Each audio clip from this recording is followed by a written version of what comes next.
Hi guys! Hi everyone! This is Kuya Nel and welcome back again to my channel. So for today, you will be noticing that I will be speaking in English for the entire video. So the reason behind that is this content is a task performance in business communication on which we have to give a tutorial on specific topics. Before we start guys, as a disclaimer and as a reminder, I'm not an expert to provide the best and the most accurate information for the specific topics that we will be talking for today. And also,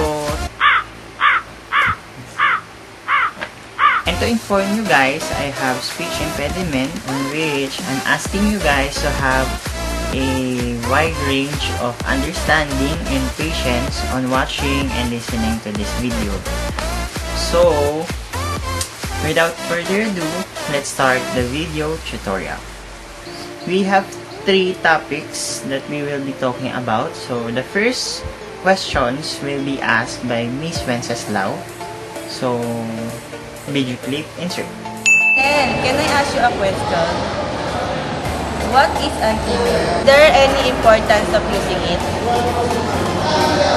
And most especially, how does it work? So the first question is, what is an email? An email is a short term for electronic mail.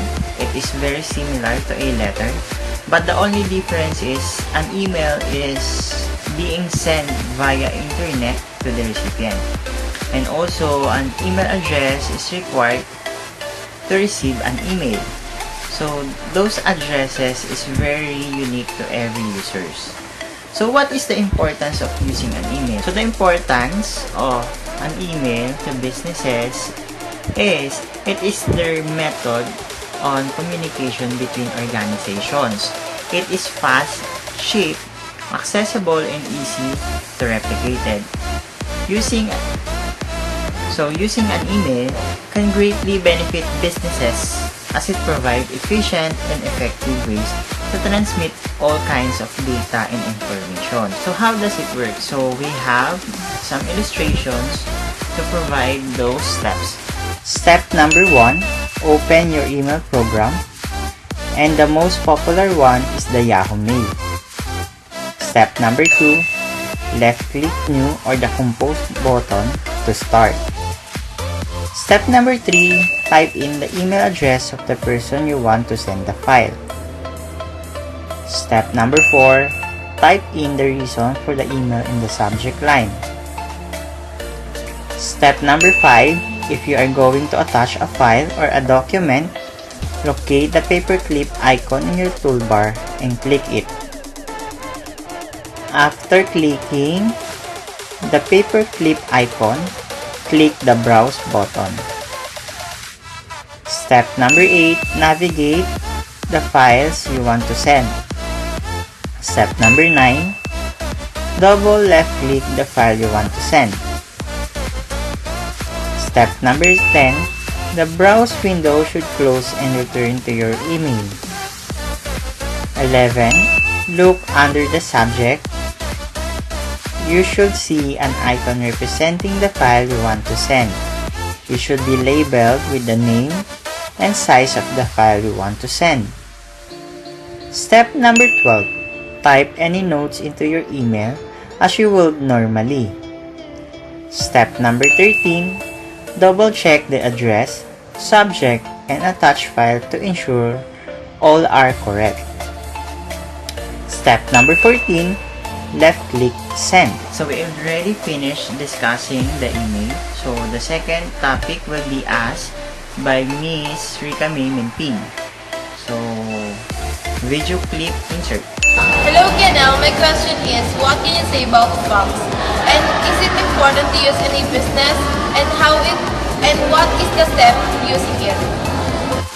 So what do you mean by fax? So fax is a short term for facsimile, sometimes called telecopying or telefax. It is a telephonic transmission of scanned printed material, normally to a telephone number connected to a printer or other output devices. The original document is scanned with a fax machine which process the contents as a single fixed graphic image, converting it into a bitmap, and then transmitting it through the telephone system in the form of audio frequency tones.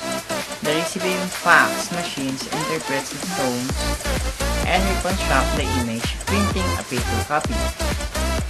So what is the importance of using a fax? So basically, email and fax is very similar. They send data and information through documents to other person or other organization. But the only difference is in email you cannot assure that the message you will be sending will be read on the spot or it will be read instantly.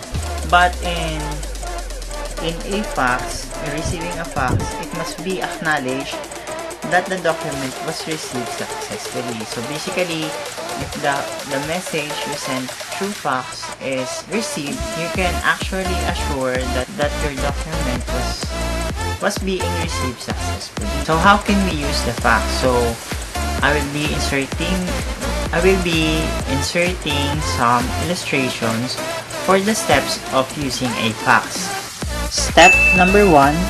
If you are receiving a fax, then you are simply need to turn your fax machine on. Connect it to the phone line, make sure it is loaded with paper and toner, and set it to the auto receive. When the phone line rings, the fax machine will receive the fax transmission.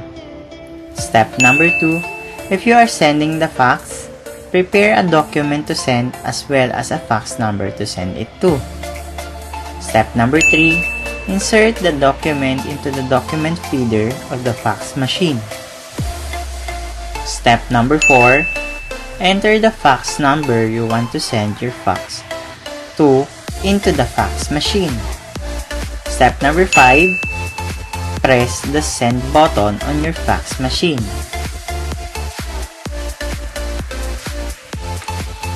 Number 6, and the last step, wait for the document to finish transmitting. So the third and the last topic that we will be discussing is all about Kennel, what is a memo? Receiving a memo is a bad or a good thing. How does it work? And hoping you can enlighten us. a memo or a memorandum, meaning reminder, is normally used for communicating policies, procedures, or related official business within an organization. It is often written from a one-to-all perspective, broadcasting a message to an audience rather than a one-on-one interpersonal communication. It may also be used to update a team on activities for a given project or to inform a specific group within a company of an event, action, or observance. So basically, that is a memo. Receiving a memo is a good or a bad thing. Basically, in businesses, if you receive memo, you already violated something. So basically, it is to remind us that we need to abide the rules and regulations given by the company. And also, it will be depends on the perspective of that person. If that person thinks that it is bad to receive a memo, it will be bad. But I think receiving a memo is to remind us on the job that we must do. From my perspective, receiving a memo is a good thing. Why is that? Because it helps us to be mature enough to correct our actions and to avoid rules and regulations set by the company. So, for the last question, is there any steps on doing a memo? So, I will provide some illustrations and explanation on how we usually write a formal memo. So, video insert. The first step in writing a memo is type memorandum at the top of the page. State that this document is a memorandum at the outset. Label the page Memorandum 1.5 inches from the top of the page. Put the word in the bold on the first line. You can either center it on this line or left align it. You might also choose to make the font larger for this word. The second step, address the recipient appropriately. A memo is a formal business communication, and you should address the reader formally as well. Use a full name and a title of the person to whom you are sending the memo. Step number 3, add additional recipient in the CC line. The CC line indicates who will receive a courtesy copy of the memo. This is not the person to whom the memo is directed. Rather, this is someone who may need to stay informed about policies or issues that you're addressing in the memo. Step number 4, write your name in the from line. The heading needs to include who is writing and sending the memo. Your full name and job title go in this line. Step number 5, include the date. Write the complete date, spelling out the month and including the date and year. Step number 6, choose a specific phrase for the subject line. The subject line gives the reader an idea of what memo is about. Be specific but concise. Step number 7, format the heading properly. The heading should be at the top of the page, aligned to the left-hand side of the page. Capitalize the words to, from, date, and subject. The second part of writing a memo is by writing the body of it. So the first step is consider who the audience should be. In order to get people to read and respond to this memo, it is important to tailor the tone, length, and level of formality of the memo to the audience who will be reading it. Doing this effectively requires that you have a good idea of who the memo is intended for. Step number 2, skip a formal salutation. A memo does not begin with a salutation like "Dear Mr. Edwards." Instead, dive right into the opening segment that introduces the matter you're discussing in the memo. Step number 3, introduce the problem or issue in the first paragraph. Briefly give them the context behind the action you wish them to take. This is somewhat like a thesis statement, which introduces the topic and states why it matters. You might also consider the introduction as the abstract or a summary of the entire memo. Step number 4, for example, you might write,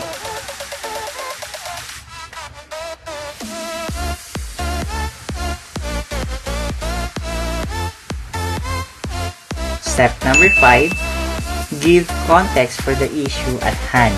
Your reader may need some background information about the issue you're addressing. Give some context, but be brief and only state what is necessary. Step number 6, support your source of action. In discussion segment, give a short summary of the action that will be implemented. Give evidence and logical reason for the solution you propose. Start with the most important information, then move to specific or supporting facts.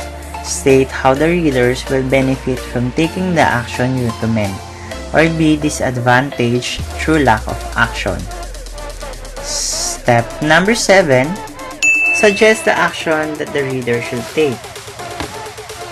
A memo is a call for action on a particular issue, whether it is an announcement about a new company product, new policies regarding expense reports, or a statement about how company is addressing a problem. Restate the action that the reader should take in the closing paragraph or sentences. Step number 8, close the memo with a positive and warm summary. The memo's final paragraph should restate the next step to address the issue at hand. It should also include a warm note that reiterates the solidarity of the organization. The last part of writing a memo is by finalizing it. The first step of finalizing the memo is format your memo properly. Use a standard format for your memo to ensure that it is easy to read. Use a 12-point font such as Times New Roman or Arial. Use 1-inch margins on left, right, and bottom sides. The second step is proofread your memo. Review and edit your memo to make sure that it is clear, concise, persuasive, and free of errors. Check that you are consistent in the type of language that you use. Eliminate unnecessary scholarly words or technical jargons. Step number 3, handwrite your initials by your name. A memo does not include a signature line, but you should initial the memo with a pen in the header. Write your initials next to your name. This indicates that you have approved the memo. Step number 4, use memo letterhead. You may have special letterhead designed for memos, or you might use regular business letterhead. Step number 5, choose your method of delivery. Determine the best way to distribute your memo. You may want to print out hard copies of the memo and distribute it this way. You may also send it via email. So we already finished discussing the email, fax, and memos. We already give some steps on how they will be used or how can we use those things. So basically, the discussion is finished. Hope you understand something or you learn from me, and the video tutorial has ended. Nga guys, tapos na yung ating video tutorial about the email, fax, and memo, yan. Sana ay may natutunan naman kayo. And naintindihan nyo yung English ko. Hirap na hirap ako mag-English kanina. And kung kayo ay bago pa lang sa aking channel, sana ay makapag-subscribe na kayo. And pakiclick na rin yung notification bell down below para naman ma-notify kayo sa mga susunod ko pang video uploads. So, sana na-enjoy mo ba? Parang hindi nyo naman na-enjoy yung aking video. So, sana nag-enjoy pa rin naman kayo sa panonood ng aking video ngayon. And sana nakapagbigay ako ng information about those topics. Once again, this is Kuya Nel. And see you again on my next video upload. So, bye!